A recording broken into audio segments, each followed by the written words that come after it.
She didn't tell me the side effects of it. And the minute that injection went into my vein, I suddenly started feeling dry throat. I felt like somebody's clutching my throat from inside. My heart rate increased, and I started getting palpitations, and I started sweating, and I started panicking. And I said, "What's happening to me? What's happening? What's happening?" And that was the time that I came out of my trance that I was in. And suddenly I felt this huge pain.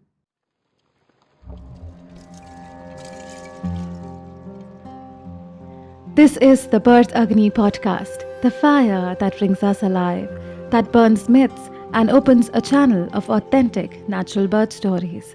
This show debunks the many myths of the medicalized births, showcases the plethora of choices a pregnant couple can make to embark on their empowered birth journey. I'm Divya Kapoor, a certified birth and lactation counselor and an aspiring traditional birth attendant.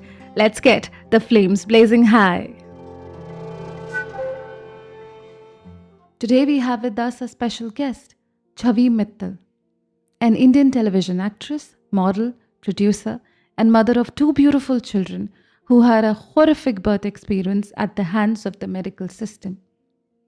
Her story was covered in CNA Insider's revelatory documentary, A Million Cuts, which reveals how women in India are being thrown into major surgery without a good enough reason. This documentary is a story of India's unnecessary cesareans, and this podcast is an extension of the very same dialogue. So, hi, Chavi. Thank you so much for coming on board and sharing your story. Your birth story, both the times, was shared on or covered on CNA Insider's A Million Cuts documentary, and that got really viral in the birth community. I mean, we were like, somebody's speaking for us and somebody is bringing that information out. And before that, you had shared a 4 or 5 post Instagram birth story, like on Instagram. And this is how it happens, right? After you've given birth, you're all confused and you're trying to gauge what just happened. So did the masses response resonate with your story? Did that kind of felt like a support after you had posted it? I would say that I had a 50% response, which was positive. The other 50% was horribly negative. Uh, Mhm. the kind of things that people said to me after I shared my birth story, I cannot even repeat them. And I sometimes I go through my phone photos, and when I reach those dates, I have some of the responses screenshotted, because I thought that at some point I'll take action, but it's just so Hmm. hurtful and it is just so mean that it's best forgotten and not spoken about, and I don't want to keep mulling over that thing again and again. And I didn't really do much about it at that point, but after what a mother goes through with whatever whatever happened with me and whatever happens with a lot of other mothers out there, some of the mothers don't even know it, but whatever you go through as a birthing mother, you need peace, you need a lot of love, you need care, you need support, and that's not the time you want to hear anything which is mean or hurtful to the extent that it was. But having said that, the other 50% that came in my support were amazing, and I kind of that was the first time that I actually got to know that this is happening a lot. Yes. And I realized that uh, I thought, had I known about this beforehand, probably I would have taken some steps to ensure that it doesn't happen in my case. Hmm. But unfortunately, it was too late for me by then. So, hence, I thought that it's important for me to sort of let my voice be heard. And I know there were a lot of people who were following me and my pregnancy journey. And even the smallest of my posts were getting a lot of response, and I thought it's very unfair of me to sort of not share this with the community when I'm talking about things like maternity clothes and morning sickness. Yeah. And it was very brave of you to put that out there, that very vulnerable state that all of us women are. And I also kind of also went through the comments, and there was a few doctors I read, and I was full of rage and I wanted to comment. Then you kind of get some sense that it's not gonna work, just commenting there and trying to fix it's there is another way to trying to solve this. But then I would go back to your first pregnancy and begin there. When you became pregnant, how did you feel and how did you imagine birth to be back then? Oh, I don't know why, but I imagined it to be really smooth. Probably it's supposed to be smooth because I guess the reason why I had that impression was from my mother. She's Mhm. birthed three times, and she birthed naturally all the times. And I remember her telling me at some point that I was playing and I was lying down, and the elder one was on my tummy while I was pregnant, and suddenly I felt labor.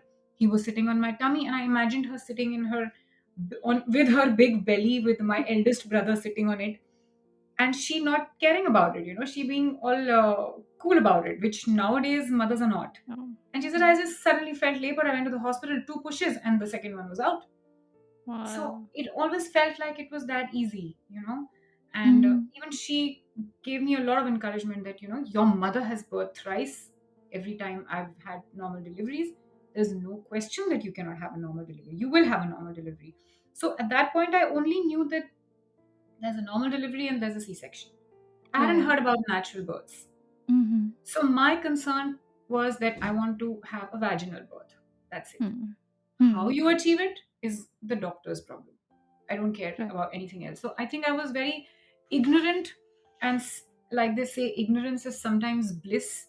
Mhm. It was great that I had no idea about a natural birth because later on, many years later, when I actually heard about it and I read about it and I wanted to experience it myself, I realized that it's not just a normal birth that I was actually looking for. I was actually at that time also, without knowing it, I wanted a natural birth. I wanted Yeah. something which was as natural and as smooth as that. But I think looking back in hindsight, I feel that there was some things which could have been done differently the first time as well. Mhm. How were your prenatal visits? How did you like the doctor back, or now in hindsight, like when you go back and think about how was how was the doctor? Maybe there were red flags, and what do you think now? No, I think the doctors both the times were really great. At least Mm. there were no red flags till the time the actual delivery Birth. time came. Okay. Right. They were both very supportive. They were Mhm. sensitive. They were loving, caring, and they were my friends. So it always felt like I'm in good hands. Mm. Had I ever felt even slightly that I'm not in good hands, I would have immediately changed my doctor, because I'm somebody who is um, even otherwise a lot on my guard, so to speak, and definitely wouldn't have taken a chance with my pregnancy had I thought about it like that. Mm. But yeah, in the prenatal sessions, the visits and everything, they were amazing. Yeah, amazing. Okay. And for the listeners, I'd like explain a normal birth is just a vaginal birth. You could be medicated throughout. It could be forceps, it could be assisted. You can be, surrounded by a lot of people. It may not be a positive experience, but it's just a normal birth, a vaginal birth where you're lying on the bed. It's not the best position. But a natural birth is wherein the mother is in the power. She's at the center. She takes on the entire journey, and she generally wants to be unmedicated, like it's in the nature, like it's in bit, like it's in the DNA, and that's why probably you just wanted a natural delivery because it's in the DNA. Women are born with this instinctual power that this is how it is supposed to be because our generations before had done it just like that. So that's a natural birth wherein you could be squatting, wherever whichever position you like, you could be birthing in that. So that's a natural birth. So Chavi, take us to the time when the labor and the birth the first time around. The first time around, my labor was induced. It was Hmm. induced 11 days before my due date. Okay, and was there a And reason cited? yeah, so the reason, I don't know if I can say this, but this is what I feel at this point. The reason was that my due date was on the 31st of December, which Hmm. is New Year. Hmm. festival time. My doctor was traveling. She was going out of the country at that time to meet her own kids. She Mm. had some family time planned for herself, which is fair. She asked me if I would like to be birthed by some other doctor. And I vehemently said no, because I said that I've done my entire journey with you. I cannot Right. allow another doctor to birth me. It's like Mm. the most intimate thing, and I trust you that you're going to give me a normal birth. What if the doctor rushes me and says, "Okay, let's go for a C-section"? I will not have the authority to tell her anything, because I'm Yeah. a layman, so to speak. So she told me that, okay, 11 days before time, she told me that we can. I had just gone for a regular visit, and she told me that we can actually induce you, Mm. because the baby is healthy, the baby is optimal weight, and there's no problem in bringing the baby out now. Mm. And I said, okay, is that even possible? I had no idea that, it's not something which is natural. It should not have been done when there was no complication or anything. But she said that, I'm going, and that way you also know that, you're in my hands. I said, okay, fair enough. I got admitted. They induced me. I was in labor for 24 hours straight, because I was just not dilating. Mm. Your body was not ready. My body was not ready. And then finally, I think I was about 9 centimeters dilated when Mm. she asked me to push. And I Okay. don't think I was ready to push, because I was going for Lamaze classes, and I had heard the doctor there tell me that, you will have the urge to push, but do not push till the doctor tells you to push. And here the doctor's Oh. telling me to push, but I had no urge to push. And I'm Mm. telling her, but I cannot, like, what do I push? I don't have the urge to Mm. push. She said, no, Mm. push, push, you can do it. If you're ready, you can do it. She made me squat, and my husband was holding me from behind, and he had tears in his eyes, and there was a lot of Mm. scene which happened. It was rough. It Yeah. was very, very rough. It was very, very painful, and after a point it was very surreal, because I think my soul just came out of my body, and I could see myself from the top. I still Oh remember God. that experience. And Mm-hmm. after 45 minutes of pushing and nothing happening, she used forceps.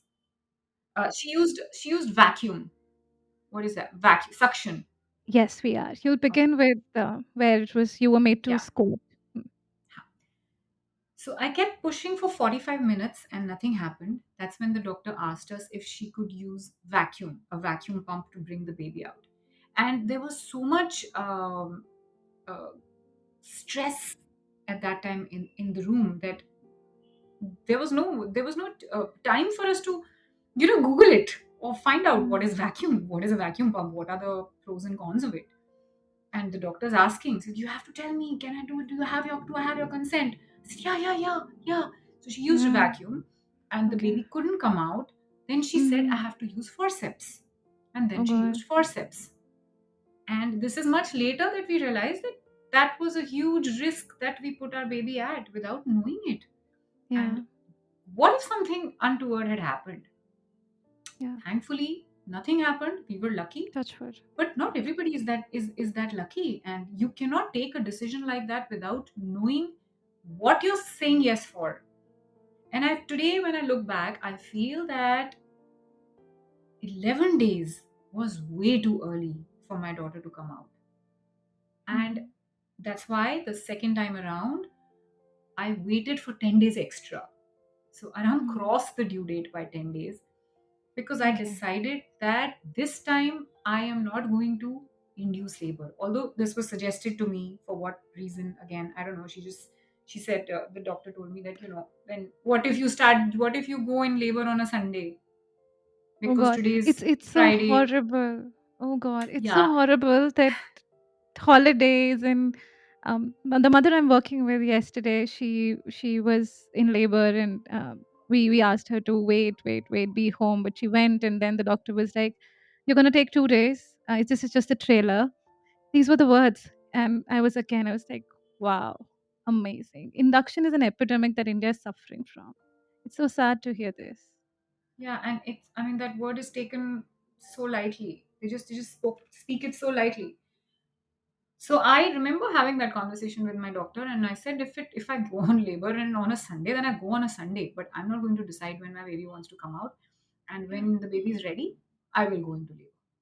Mm-hmm. She tried, and she's like, okay, okay. And Oh. then Hmm. it took me a good 10 days before after the due date when I did go into labor, and I was dilating very well, Hmm. and there was the labor that I experienced the second time was miraculous. Yeah.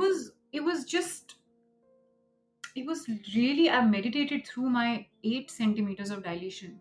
I Mm. meditated through those 8 centimeters. I have actually slept through my labor. People don't believe me when I say that. You should ask my husband. He was awake. He was sitting right there on the bed, and I was sitting on a sofa, which I found comfortable. And I was just sleeping, and then I would wake up a little bit with the surge, and then I would just go back into sleep. And there was no screaming, no shouting. There was music, there was dim Wow. light. It was beautiful Wow. This is until this is things. what, yeah, I believe it. I believe it. I've seen women who are undisturbed, women who know how to, who learn to accept the surges. They sleep and they go in trance. It's a Yeah. different world altogether. Yeah, Yeah. and I had in my birth plan that I had given to the hospital prior, I had written everything very clearly. Do not Mm. disturb the mother. Any communication, any conversation should be in whispers with my husband. Any paperwork, payment, if anything related to that should be done beforehand. Don't come in the Mm. middle and say, oh, this has to be signed and that has to be signed. We made the entire payment beforehand. And we did Right. everything before we actually got into the room. Mhm. Um, but yet, I think I don't know what else to call it but destiny. Destiny, and it's the healthcare system. So, what happened after you were 8 centimeters dilated? You were taking it very well. You slept through. You were. Yeah. So my doctor came, I think at around 6 or 7 in the morning, really early in the morning to check on me, and she said that you're 7 centimeters dilated. Great. I think we should have a baby in our hands by 9. I said, oh Okay. yay, very good. Hmm. Then she left. Then she Hmm. came back at 9:30, and she saw that I was only 1 more centimeter dilated from that time. So Hmm. Hmm. dilation slowed down. So she came and said that, okay, let me just give you an injection to hasten the dilation. And Hmm. I don't know, I feel when your bad time is hitting you, क्या बोलते हैं वो बुद्धि काम नहीं करती. हाँ, हाँ, I don't know समझ why. नहीं आ रहा I उसका just क्या. said, "Ha." I said, "Okay, whatever, yeah." And Mohit also said, "Yeah." And we both were wondering why did we say yeah at that point? What was the need of Hmm. giving any injection? And she said that there's no problem. It's just a simple injection to hasten the dilation. That's all.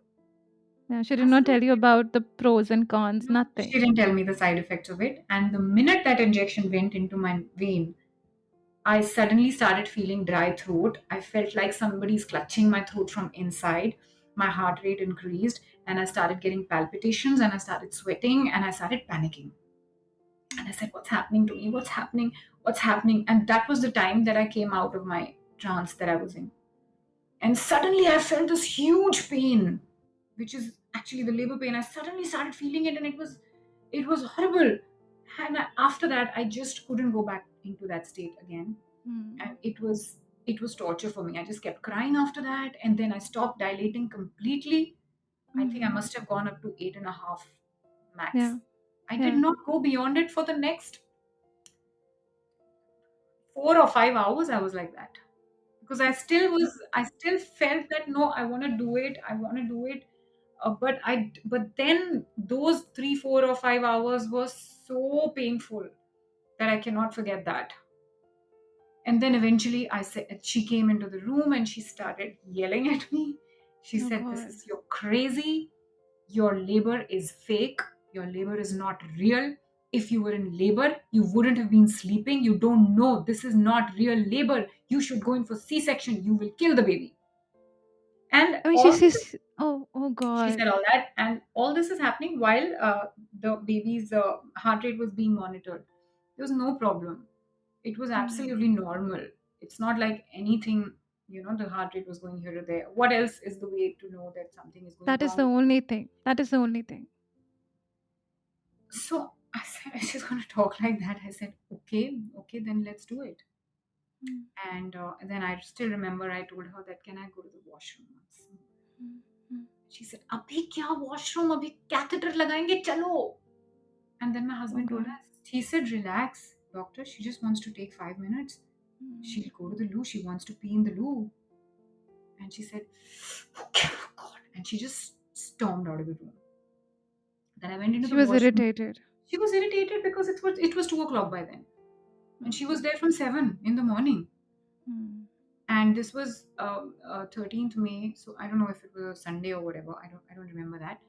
But it had been a while since she was waiting and she was expecting, and whatever she was expecting didn't happen. So she was kind of irritated. And then in the washroom, when I was sitting on the pot, my husband asked me again that, "Are you sure you want to do a C-section? You've come this far." And I told him, I said, "I cannot tell you how much it's paining at the moment. I Mm, cannot take that call right now. I mm, am not that strong right now. My labor was very good so far, but now I'm not sure. I cannot mm. take it.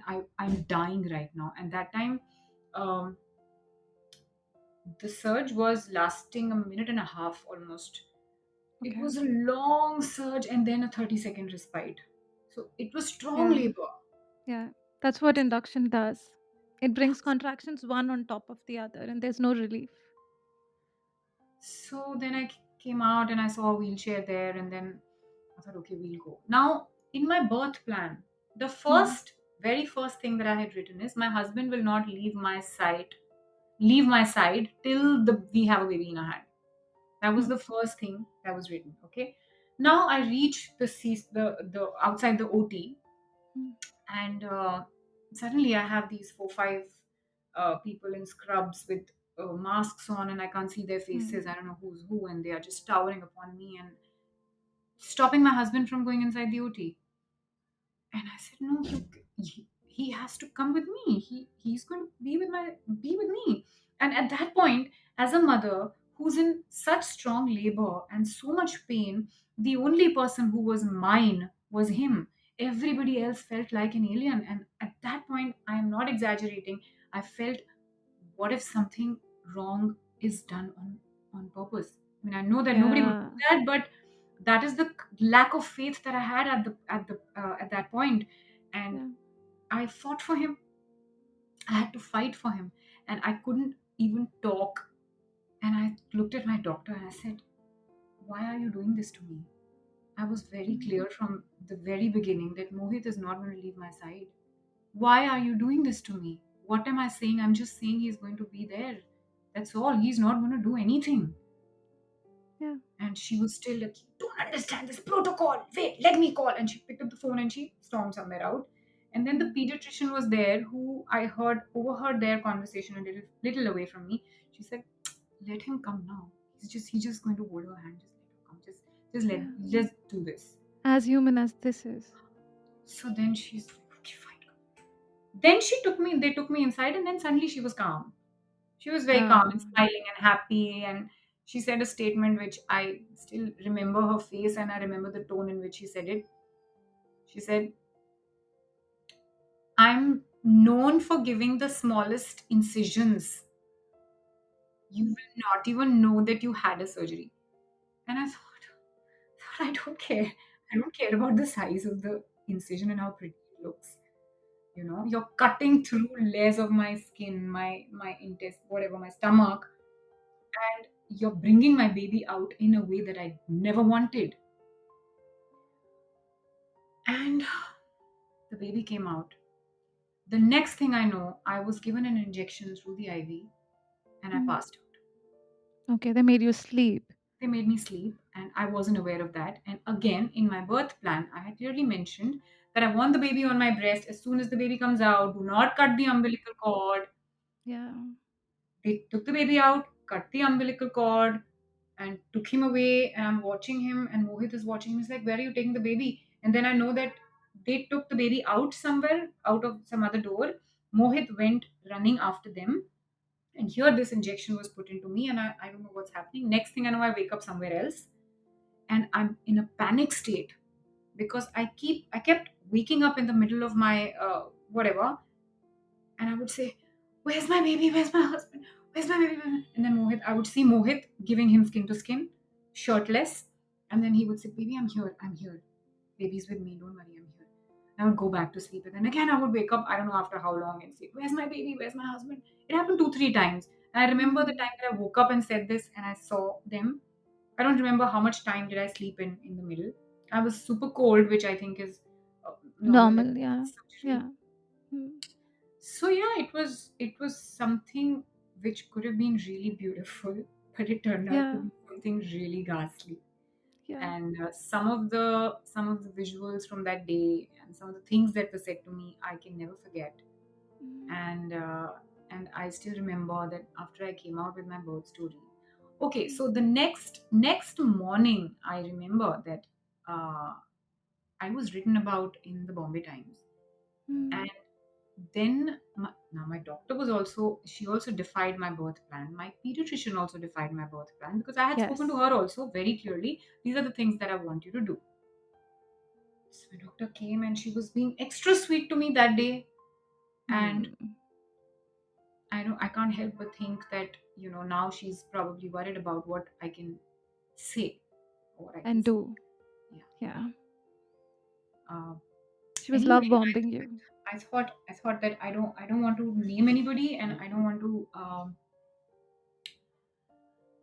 be that person who is okay. It's your word against mine. Hmm.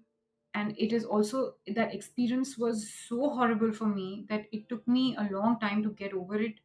And for a long time I kept thinking, what is it that I can do legally? Is there anything that I can Hmm. do legally? I didn't have too many options. I figured, I spoke to lawyers also, I spoke to other doctors also. And eventually I decided to let it go. Other than Hmm. just talk about it and make my voice heard, I thought there's not much I can do. Not legally, I can't do much about it. So I let it go. But I thought sharing my birth story was the first step, Yeah. which I did. And I still remember there was a doctor who wrote an open letter to me on social media. It was a long letter. It Hmm. was the most horrific thing I've ever read in my life. He answered every statement in my birth story in a medical way without Hmm. knowing the history of my case Or situation. or situation. Without knowing the facts, he just wrote this long letter, and he used very mean language. Hmm. And now what happens is that he is a person of authority, credentials, so if Hmm. he says something, people want to believe him because he's a doctor. But I cannot get into an argument with him on social media saying, but this is not what happened. You don't know what happened with me. This is not what I'm Yeah. saying. I'm not Hmm. naming anybody. I'm not saying this. I'm saying this. That's like an argument which I was not ready to go into. I cried a lot reading that letter, and there were thousands and thousands and thousands of comments abusing me on that letter, on that post.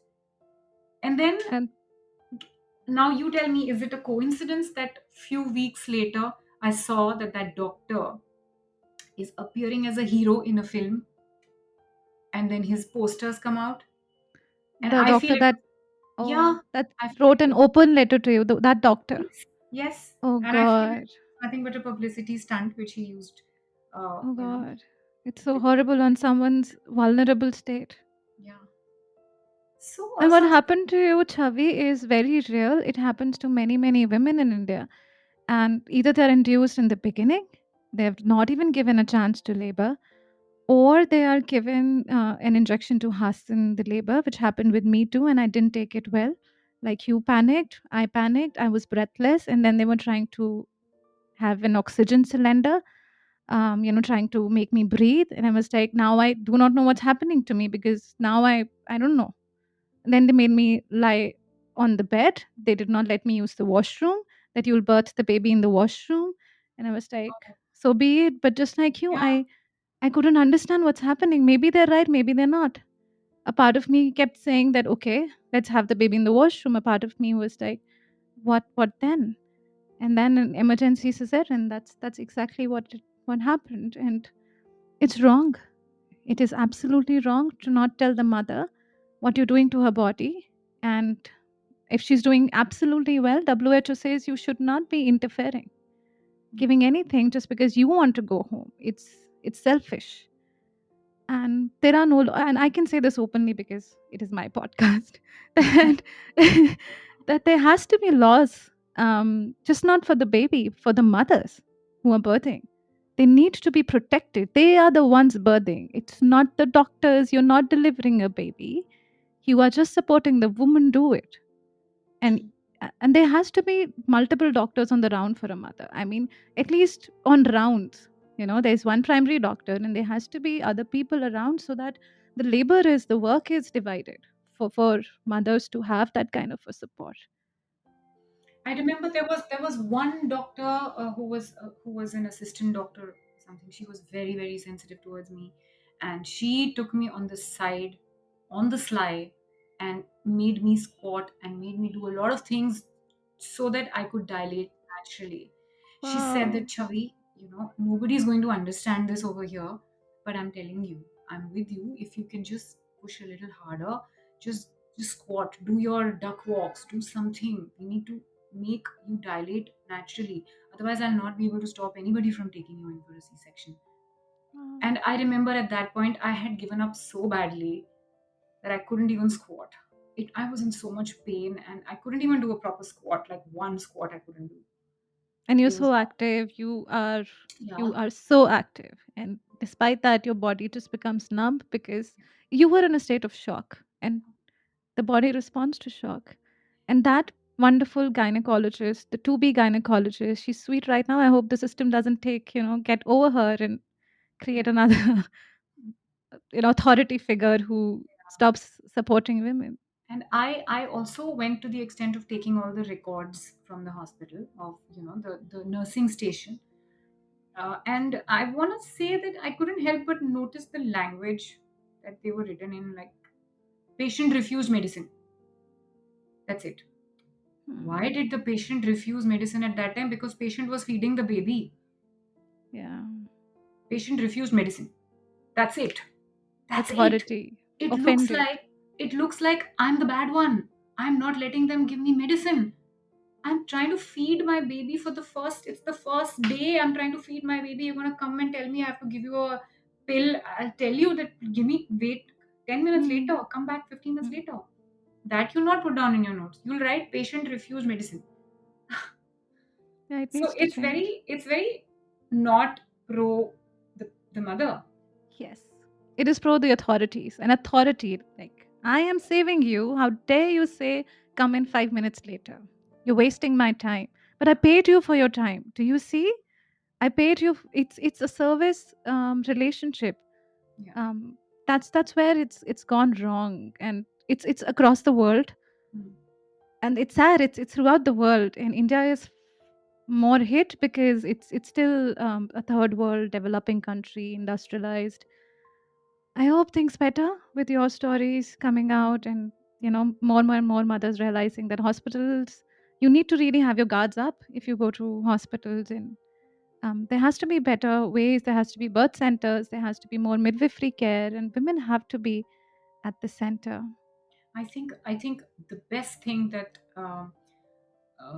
can be done should be that the charges for C-section should be lower than a natural birth. Hmm. There should be incentive.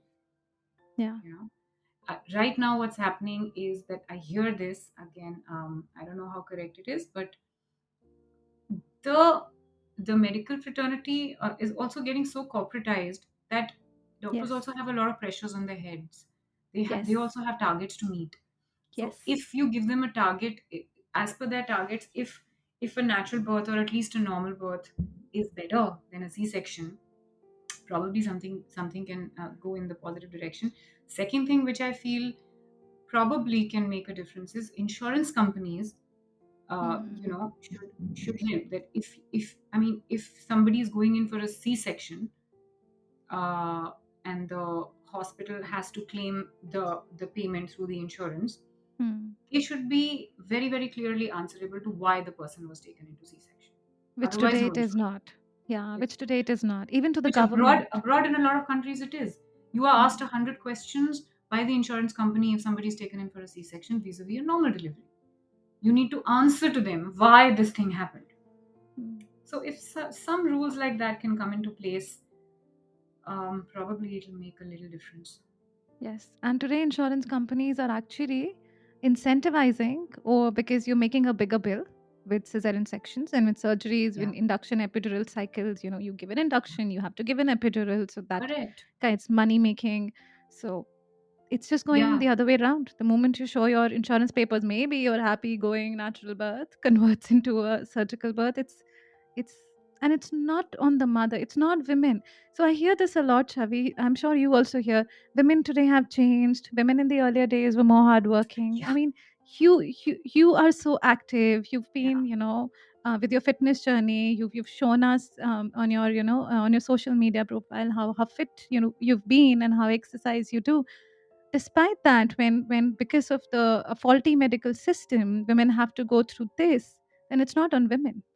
Yeah, Questions needs. exactly. And I'm somebody who had a vaginal birth the first time. Yes. So it's not like I can't do it. Hmm. Yes. And the second time around, you were right there. Yeah. You were right there. Yeah. And how did it affect your postpartum? Um, I would say that my mentally I was very, very disturbed. There were a lot of crying sessions in my breastfeeding phase.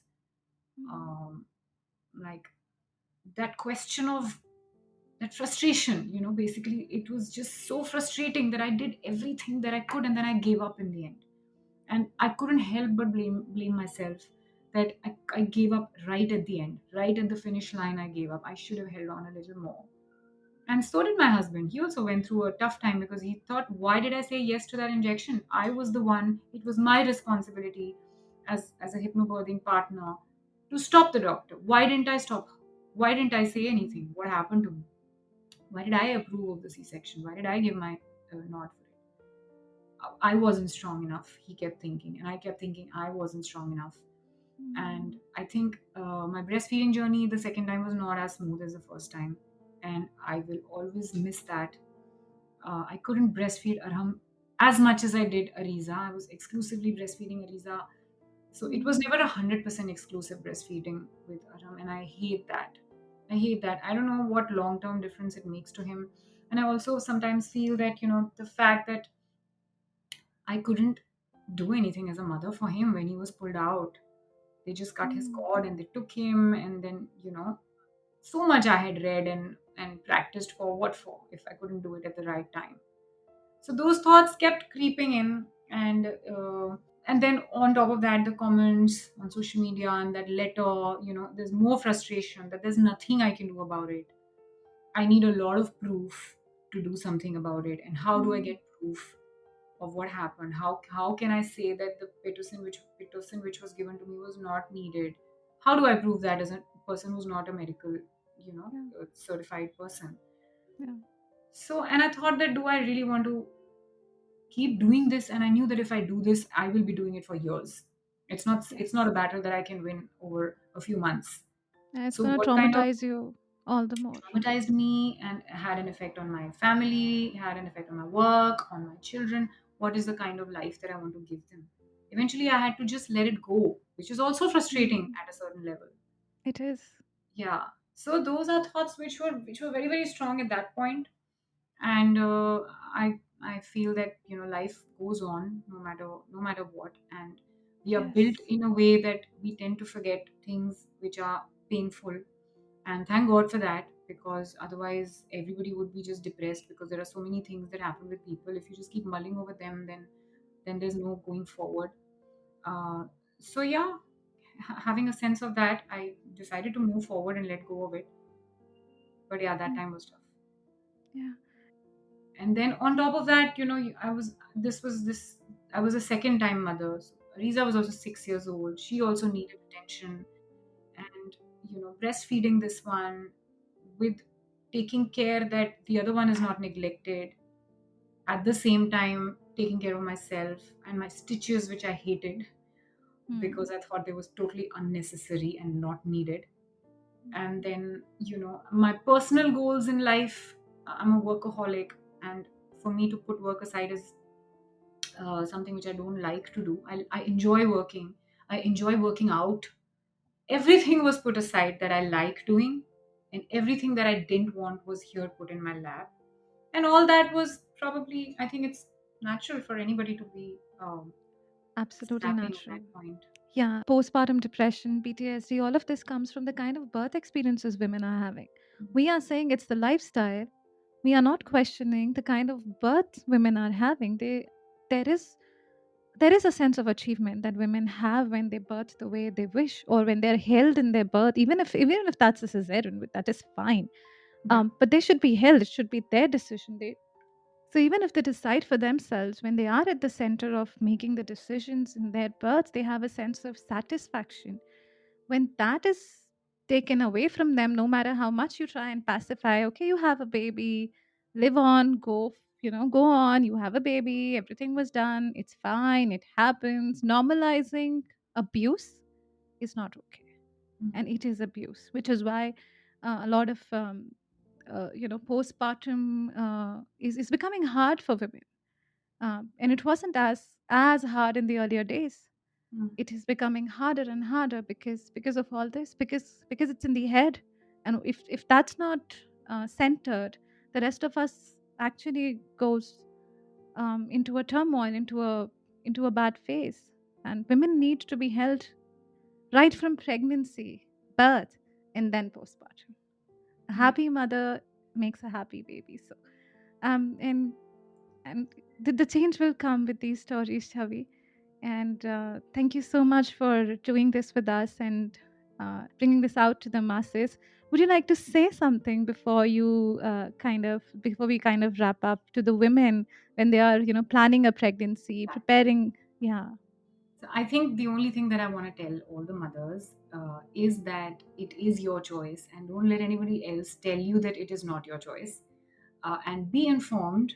Uh, Whatever the doctors are telling you, be informed of why are they saying that. Don't just blindly follow anything. And whatever way you want to birth your baby is your choice, no matter what it is. I mean, don't let anybody else tell you that no, let's not do this. Let's do this. That's all. I think if all mothers put a united front forward, also it'll make a lot of difference, because we'll be able to send that message across that no, we are the ones who are choosing, we are the ones who will choose. Yes, we are at the center of it all. And about the partners, you had great help in your husband throughout this, and your story speaks volumes about it. The presence of a partner, a supporting partner in all this.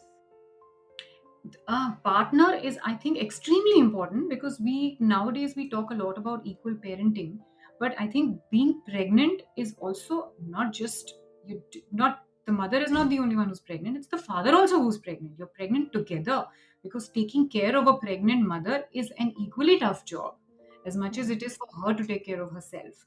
So Mm. if a partner is in it from the word go, it is also easier for a father to get adjusted as a father, because up until now, a lot of times I've heard fathers say that, yeah, my wife was pregnant and it was good, but I felt like a father once I held the baby. Shouldn't be like that, because if you Yeah. actually are with her through her journey, you feel her morning sickness, you feel her pain, feel her discomfort, you feel her cravings, and you feel the things that she's disgusted with, and everything. You will be a part of her journey, and it just becomes, I think, so much more beautiful for both of you. Mm.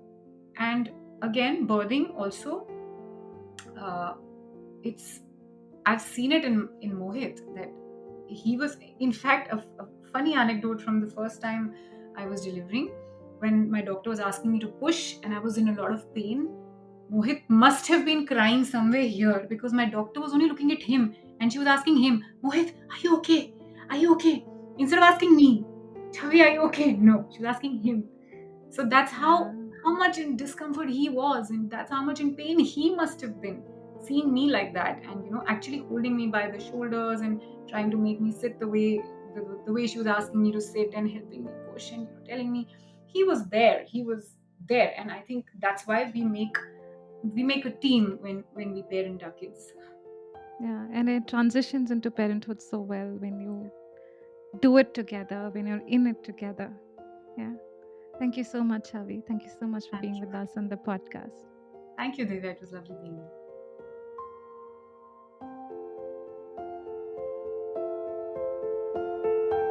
Chavi's story is a brave attempt at calling a spade a spade. She met huge backlash as well as great support by speaking her truth. Stories like hers are a part of our society and need attention. There has to be a change brought in. It is high time birth becomes autonomous and women are given due respect and support in their most powerful and vulnerable times. We'll be back again with another story. Thank you so much for tuning in.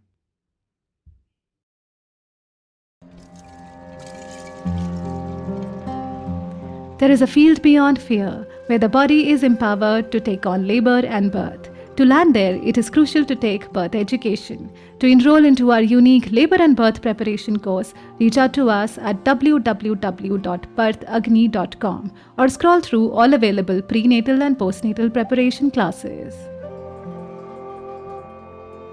Thank you for listening, all in the spirit of birth, womanhood, and freedom. Remember, you got the power.